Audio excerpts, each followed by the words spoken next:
Yo, yo, yo, ladies and gentlemen, welcome to another episode of the Unprofessional Breakdown. It's been a long time coming, and this is one of the guys that I wanted on the show right from the beginning, the one and only Richard Cox, man. How you doing, bro? I'm doing excellent, man. How are you? Thank you for having Uh, man, thank you. I try to talk to everybody, coaches, amateur fighters, pro fighters, me. ring girls, You're and a crushing. matchmaker.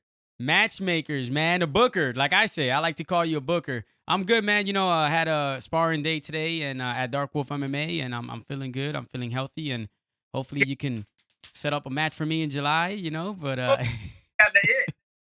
Okay. hey, but right to it, man. Big fight over the weekend. Masvidal versus Usman. What are your thoughts going into the first round? Going into the second round? What did you see? I didn't plan this. Like I didn't know it was gonna go the way it went, but that's why I love beautiful MMA is beautiful, man. Anything can happen at any moment. I really thought Usman was gonna go in and do the same thing he did in the first time. But he sealed the deal. What are your thoughts on that fight? It's just crazy that he's such a high level fighter, but he's just schooling people with good old basics. Fundamentals. That's really good at it, man. I mean, the power. That's crazy, man. Masvidal's never really been finished, so I didn't expect him to knock him out. I figured a decision. If he did finish him, maybe some ground and pound. That was crazy, man. That was I think that move to Colorado to Trevor Whitman to be that, his head coach, I guess, right? It was the best thing he's ever done, and I don't know if it was something in the works before the Gilbert fight or what happened. I don't know if he was planning on doing that, but it's the best, man. I've been saying it for months now. that, One-on-one training, it's something that you see in boxing, right? yep. Because it's just the head coach and the boxer. But in MMA, one-on-one training, bro, drilling over and over and over. My man Charlie from over here has a lot of great guys out of his garage, and the one-on-one training is it's so important because you spending that one-on-one time, just you and your fighter, and Yep. you're training, you're drilling 1,000 times, Yep. and I feel that's what Usman trained for. Because in the first round, he landed that 1-2 and it rocked him. And he landed it a few times until, he landed and knocked him out. Yeah. Man, how crazy all that water and stuff just flying through the air, like, that's just gonna live in infamy. It is. And there's a great photo of it. As Yeah, soon as he landed it, there's a still shot. Beautiful. And you're right. It's going to live in infamy. And, I love George Masvidal or Jorge Masvidal. He's a stud, man. He's from Miami. yeah, He's willing to fight. I remember we were watching, Masvidal and Diaz together, and I remember being like, "Shut up, quit cheering for, Masvidal." Yeah, yeah, yeah. I like him. He's a fighter, bro. He goes in to fight. He is, man, you just can't say enough about the guy, like, to have 50 fights, and that's the first time you've been finished clean, that's insane, and Yeah, fighting level he's fought for, what, a decade now? yeah, he's been fighting a long time. He got finished with a submission. It was like that famous Bellator Yeah, upside down triangle. But man, I never thought he would get finished via strikes like that, like stand up just like that. Man, that Trevor Whitman is just amazing. Like his last fight, he yeah, was like, the jab made you a champ. And bro, he shut down Gilbert. I don't know what's next for him. You being a matchmaker, do you match him up against Kobe? Do you match him up against Nick? That's a big fight, Nick Diaz. It doesn't make sense, but who cares, right? I mean, yeah, who cares because it'd be so entertaining, but, I mean, the game is probably I nobody loves the Diaz brothers more than me, but the game's probably passed them by as far as Yeah, fightingman's level. yeah, Uh, I don't see him being any kind of threat. To be Colby, Colby's probably the one guy that stands out, but uh, he handled him. Looks. What's crazy is that wasn't that long ago, but Usman looks just like he's different. several times. Then what's that been, a year and a half ago? Maybe. Yeah, he said it. He said it's like it's running running laps around a track, and he's just outrunning these guys, and Yeah. he's very talented. I love the fact that he went to the Combat Night Waynes at 2 years ago or whatever, and had that speech. A lot of guys ain't stepping in to do that for these young guys, and he went and you guys made it happen. I don't know how, but you guys made it happen, and That was cool, man. I'm curious to see who's gonna stop him, and he doesn't want to move up. As long as Israel's a champ, he doesn't want to move up to fight Israel. Like he said, that's his brother, you know. So because he walks around heavy at weigh-ins, I mean, at fight day, he was probably like 180 something, you Yeah. know, and just he just hits hard, man. There's really there. I mean, it's crazy because 170 is so talented, but nobody that really sticks out like, oh, that guy could beat Usman. I mean, Colby maybe will put on a good fight, but I don't know. Not this level. Not where Usman's at right this second. He Yeah, just, and but he's gonna fight for a couple years. Probably. I don't want to see the Wonder Boy fight him. I don't think stylistically But that man, that's a good guy to bring up. I think, it's a good matchup for him on paper, but yeah, like the way Wonder Boy is, he he's a counter puncher. You know, he doesn't really yeah. come forward like that. And to fight a guy like Usman who's like patient, I don't know. You never know. It's MMA. Anything can happen. He can catch him with a crazy kick or a hook. You know, a check hook. Man, I mean, you brought that up. That's a solid person to fight him. Although I don't know that he can handle him either, but that's a fun matchup, and it's something we haven't seen yet. Beat Yeah, everybody top five. he So he's trying to look for a fight, man. And you got Leon Edwards versus Nate Diaz. I feel like whoever wins that fight is who they're gonna match up for Usman. But still, like I don't know if that's is it a fair? I think Usman wants to fight one more time. He's active. I'll tell you that. He's a great champion. He's active. He wants to fight a lot. he's active. He's just man, he just reminds me so much of ESP, but Yeah, maybe or not. So a lot harder of a puncher. yeah, GSP knew how to win, and it's great. It's a great format for him, and made him one of the greatest of all times in UFC and MMA in general. He's top guy. Not on my list, but he's a lot of people love that guy. So I mean that brings GSP interesting. What is your list? Your short list? in MMA. Yeah, goat wise. Goat wise, I really enjoyed watching Anderson Silva fight. Yeah, Like his reign was incredible. yeah. I never seen anything like it. And John Jones, man. John is like Anderson's to me. This is me, Lou. My own opinion. If you don't like it, I don't give a fuck. It's Anderson Silva, John Jones, Mighty Mouse. They were just amazing. Like they not only did they finish their guys, but the way they were doing it too. Yeah. My list, those top three guys are just like to me. I don't even have a top five. Like Frankie Edgar is around there. He was great watching. Brock Lesnar. I gotta say Brock Lesnar, yo. I gotta say Brock Lesnar, yo. I wish he came to MMA sooner. Got a real coach. I think he would have been a problem. But I'm just kidding about Brock Lesnar. But John Jones, He's fucking Mighty Mouse, and Anderson Silva. Anderson Silva he's my top five greatest combat guy of all time. When I mix boxing and MMA, I put Chavez, Pernell Whitaker, Roy Jones that I've watched fight, Mike Tyson, and then Anderson Silva, and then Tito Trinidad uh, Hector Macho Camacho, and it's just mainly boxing, but like he was so amazing watching that I put him in that list, and I don't count any of his fights after his leg break. I don't count any of those fights because he yeah, wasn't the same. that's the. How crazy was that? Why? Well, the irony is insane, and everybody's saying it. The irony, and he says that he's gonna come back, and you can't tell a fighter what to do. He doesn't look the same the past few years either. True. Yeah, he beat Calvin Gastelum, which was dominant, but it was just wrestled him and stuff like that. But other than that, I didn't see he didn't have that spark no more. But I Yeah, think he should. I think he's got it. He was a champ.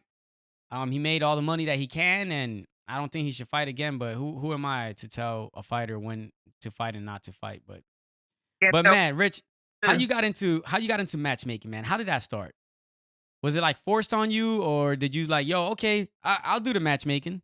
No, I mean, well, when I started training, the guy that I was training about Asta.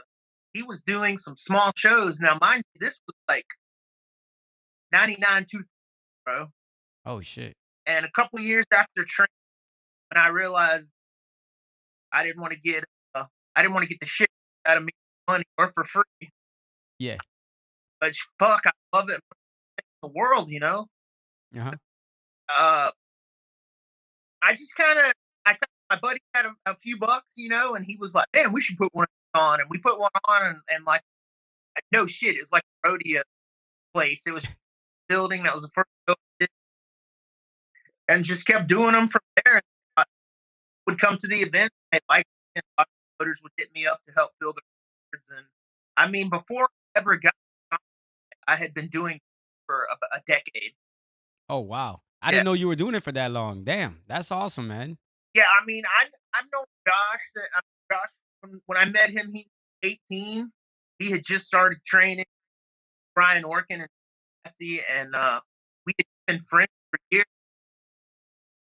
Fought for me up in Atlanta. He fought Juan Puerta. He's fucking killing it right now. Juan, I love. Yeah. Mitchell beat him, and his mom had just passed. I, me and Mitchell had passed, our paths at times at some of the events I was doing, and I liked him. And then just how the back he was about him, we kind of had a moment about how the fight was put on, and then we just started being friends. They can't. I was actually the for Rise of a Warrior before Oh wow. before my boy Donaldson took it over. And they down for an event, and they just saw how big Dan and the other guys partners were doing it. And then they hit me up, and they were like, "Hey, we want cards for us." And, I still have companies, but after about a year, I was kind of, guys are fucking serious and like really tight. Yeah. So I just turn people down all the time. I've been offered several different gigs to match cards, not by the UFC, but UFC. Holler at me. I can hit some, Yeah. Hell yeah. but I'm loyal. We're family, bro. So I'm not gonna do an MMA outside till I quit or get fired. One of those happening, you know. So I want Yeah, Tom man. huge. I was part of the conception and helped build it, and that's all I'm going for as far as taking. But yeah, I'd cut. I went a little there, but yeah, I cut my That's cool. regional shows and things like that, and it all correlates. Uh, we've been doing That's it. I think we've been when you look at the first show where we're at now. yeah. I'm very proud, and the team. Like it's just like Mitchell is a fucking psycho, but I love that dude, man. He motivates you. He doesn't like he can have the most successful show ever. He doesn't. He still push, push, push, push. No days off. The grind doesn't all that positivity shit they feed us nowadays. But Yeah. he and he really sets the bar for us to work, and I like that. I like hard ass mouth sometimes, but Yeah, I've seen him, man. I've seen him rip people apart, but you know why? He awesome. loves he believes in the product so much that he wants the best. Like he doesn't want half-ass shit. He wants the best, so he every time anybody's slacking, he's Yeah, like, "Yo, step your shit up because this is top of the line here, man." And I feel the same way with Combat Night, like, today actually I shared this thing that Josh like 6 years ago, Josh wrote on my Facebook wall. He said letting you know that I think you're awesome. I think that must have been after the Demarcus Holmes fight, right? It yeah. was it was a good fight. I lost, but it was a good fight. I wish there was 2 more rounds in that fight, but I think back and I'm like, I'm fucking loyal. I'm like, I don't even what I do. The commentary thing is all that, like whatever. But like, I'm loyal to Combat Night. I'm glad to be a part of the team, and I was telling somebody else that my relationship with Combat Night is different because I'm not trying to make it as a podcaster or a commentator. I just do it because I really love Combat Night. They put me on. You guys believed in me, a little ass motherfucker like me, and you guys were able to find me some fights, man. You know what I'm saying? So that's why my loyalty for Combat Night is going to be always. Like, I always ride for Combat Night. And shit, man. Much. Hey, man, I appreciate you guys. You guys rock on, man. And but matchmaking, bro, I don't know if I can matchmake, man. That's that's a hard gig, man. And everybody wants, and then they try it, and they're just like, no, no. You got to be able to have personalities. You can't be pussy, but you can't be a Yeah, dickhead either. You have, yeah, for sure. have to be able to different personalities. No doubt about it. There's shitty individuals that do the sport, but for shitty, there's 10 with amazing, amazing, unique humans with awesome skills. It's always a pleasure, but you have to know how to, with a, you know, an egotistical guy. You got to know somebody who's not really in the know. You got to deal with man. If you can't handle different personalities, this shit's not for you. Like it's rough. There's so many people try it and just give up. I can't deal with it.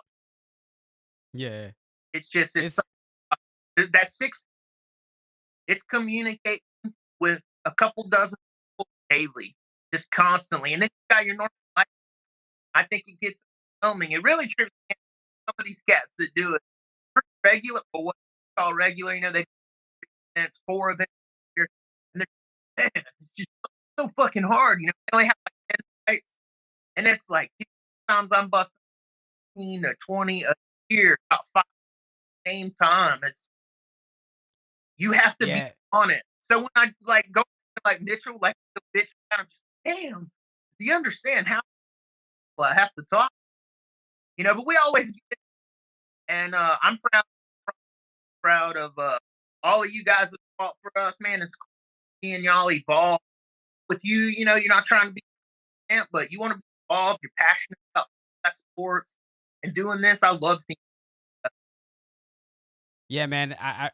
I want to help these guys, man, because I feel like Combat Night has groomed a lot of fighters that are in the UFC, Bellator, one champion, and I want to help in a way, not their fighting skills, but their selling themselves skills. Yeah, Because a lot of these guys don't even know how to talk. Like or not. How do I phrase it? They don't know how to market themselves. That's what I meant to say. yep. And I Like want to come in. Yeah. you can get around some of these guys and gals though, and they got in a personal set, they have such charisma and about them, but they're not out there plugging away. You would if you would introduce yourself personally to the world like what we're and your skills. Yeah. That's how you. Yeah, man. That's how you go. Just like your guy, Apple Pie, man. I can't wait to talk to that dude, man. I never. The last Combat Night was the first time that I've heard a lot about him, but I never saw him in action. And I'm like, man, I love this dude. Like, bro, like he has it all. He can speak, right? He can fight. He can Crazy. grapple. The opposite of like what I was just saying. Like you get in a personal set, it's kind of awkward.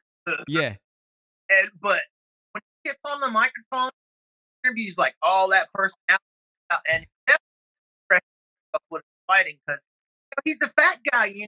But his angles and speed and his style is pretty. man. I really think like he's gonna go somewhere. He's gonna Oh, go absolutely. wants to go. Oh, People yeah, you're right. As far as he wants to go, but he has all the abilities, man. You can see it already. Like, yeah, even if you're not a fan of MMA, like a true hardcore fan, you can see that this kid he's on his way to being a star, man. And I correct. can't wait to talk to him. So I got to get with you after this and set up something with him because the dude. And then when he got on the mic, I was like, "Oh my god, this guy is the package." You know what I'm saying? He's a I don't want to use the word fat because I'm a shorty, but he's like an overweight dude. You see him in the streets and you're like, "Oh, this dude can't fight," but then he'll light your ass up. With the hands, kicks, everything.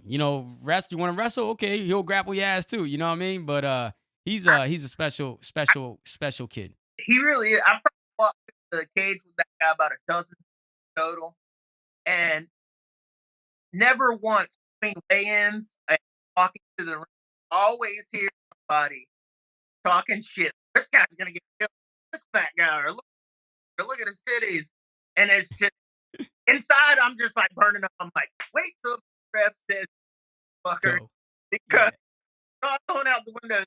Time to scrap, and that kid can Like I helped him out. I started training a little bit more last year, and I did a lot of sparring with him for the camp. And I'm just shit. I'm old, out of shape. I don't want no part of that guy. That guy, you got something special on your hands with that dude, man. And Great. so anybody that watches this show, can they reach you? I know you're not big on social media, man, but how do these coaches reach out to you? I reach out to a lot of them as well, but I mean most know me uh in the southeast region, so text me. I come from a day where it's like, dude, I've been doing this. Like, we didn't even have cell phones.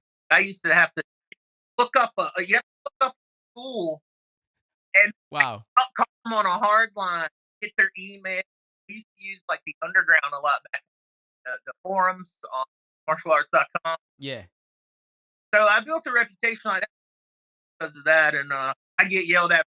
I'm not on Instagram, stuff like that. Yeah. Like I could be, but I have started doing that a little more. Going that way now, and things like that. But Messenger, Facebook, Okay. Instagram, I'll put all that stuff here as it goes. But man, promos at Yahoo. say it again. Say it again. What is it? Evolution promos at Yahoo. All right, there you go, y'all. Hey, Richard, man, I've been wanting to talk to you for a long time. You're definitely gonna come back on the show. We had a little bit of technical difficulties in the beginning, but we got it down packed. And looking forward to seeing you on June 15th or May 15th, right? Man, we got some nuts. May 15th, we got Orlando. We got June 5th, Pro Am Jacksonville. June 9th, in Leesburg. July 24th, but we probably come back for Pro Am. Tallahassee. Yeah, it's one summer, and we done busted out about 10 this year. So. But yo, thank you very much, man, for coming through. Yeah, man, the one and only Richard Cox, bro, the matchmaker of Combat Night. Thank you for taking 20 minutes out of your day to talk to little old me. And have a good night, brother. Peace. Buddy, have a good